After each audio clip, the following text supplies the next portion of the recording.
Kawhi Leonard got paid $48 million for doing almost nothing. No commercials, no social media posts, no real work at all as far as anyone can find. And that unethical money is the reason Kawhi could actually end up back on the Los Angeles Clippers. Hear me out here, because by the end of this video, you're going to understand exactly how a payment from years ago can completely freeze a trade happening right now. Let's start back in 2022. Some random company called Aspiration hit up Kawhi Leonard to sign a promoting deal. 4 years, $28 million. On paper, this was a regular endorsement deal. Sounds normal, right? Companies sign with athletes all the time for promoting. Except for this case, Aspiration wasn't a shoe company. It was a banking startup. A company built around the idea of sustainable investing, planting trees, something like that. But here's where it gets strange. Other celebrities who signed with Aspiration actually did the promoting work. Bucks coach Doc Rivers, for example, promoted the company publicly. You could see it. He talked and posted about it. But Kawhi Leonard, nothing. Investigators have not found a single instance of him actually endorsing Aspiration. So what was the $28 million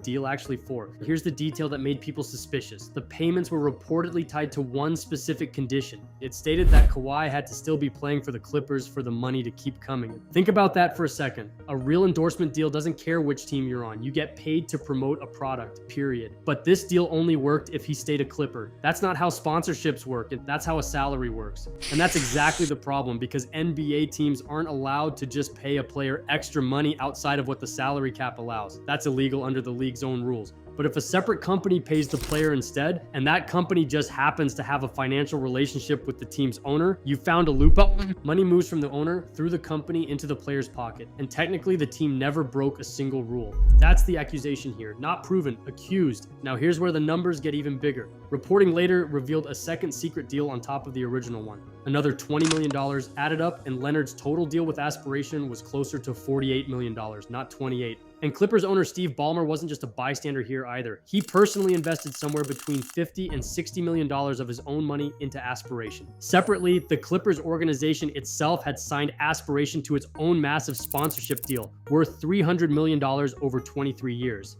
So follow the money. Ballmer's cash goes into Aspiration. Aspiration turns around and pays Leonard in exchange for basically nothing. And the Clippers as a team are also paying Aspiration millions of their own. So clearly something is mad fishy around here. However, the Clippers deny all of it. In their own words, quote, "Neither the Clippers nor Steve Ballmer circumvented the salary cap. The notion that Steve invested in Aspiration in order to funnel money to Kawhi Leonard is absurd," end quote. They say Ballmer believed in the company's environmental mission, nothing more. That defense held up until March of 2025. That's when Aspiration collapsed into bankruptcy, and bankruptcy filings are public. Buried in the paperwork was a detail nobody could hide. Aspiration still owed Kawhi Leonard $7 million.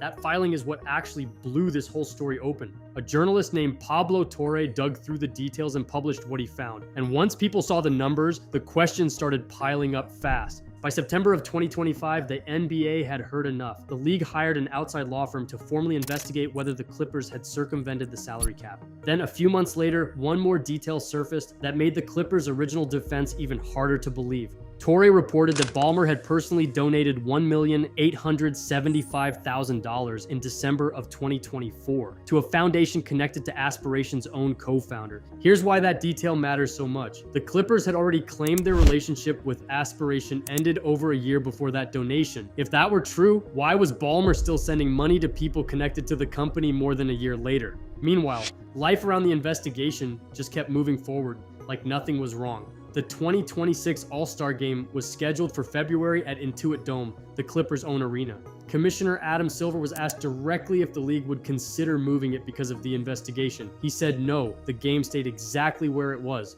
Then came June 30th, 2026. The Clippers agreed to trade Kawhi Leonard. Destination, the Toronto Raptors, a real trade. Names on paper, a done deal as far as anyone watching could tell. Except it wasn't done because the investigation still wasn't finished. Both teams released statements confirming the trade was being paused, not canceled, paused, stuck in place, waiting on an investigation into payments from years earlier. Here's why that connection actually makes sense once you think about it. If the league eventually rules that the Clippers cheated, the punishment could include voiding contracts or taking away draft picks. You can't cleanly process a brand new trade involving a player whose entire financial history with that team might still get unwound. So the NBA hit pause on everything until the older question gets answered first. Both sides sides of this fight are digging in. On July 9th, 2026, the head of the players' union said publicly that he didn't see, quote, a there in the case. In plain language, he doesn't think the evidence proves anything. 5 days later, Commissioner Silver said the opposite kind of thing. He said the investigation, quote, needs to be wrapped up before the beginning of next season, and admitted it had already dragged on longer than he'd hoped.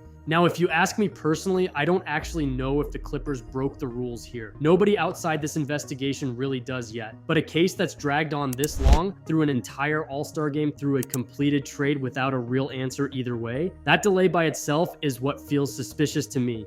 And just a few days before this video, reporting suggested the whole thing could stretch all the way into 2027 if both sides can't agree on what actually happened or what should happen next. If the league does rule against the Clippers, the punishments on the table are real. Fines up to $7.5 million, voided contracts, forfeited draft picks, years worth of them gone. There's even a strange side effect happening in the betting world. The moment the Raptors trade was first reported, Toronto's odds to win a championship jumped overnight, from barely a long shot to a real contender. Then once the freeze hit, those odds slid right back down. Vegas has been watching this story swing back and forth in real time, right along with the rest of us. So where does that leave things? A 4-year-old endorsement deal for a company that doesn't even exist anymore is holding up a trade that already happened. Nobody has been punished yet. Nobody has been cleared yet either. One side says there's nothing here. The other side says it needs real answers before the season starts. And every single day this drags on, an entire trade and possibly an entire team's future just sits there, frozen, could get reversed any day.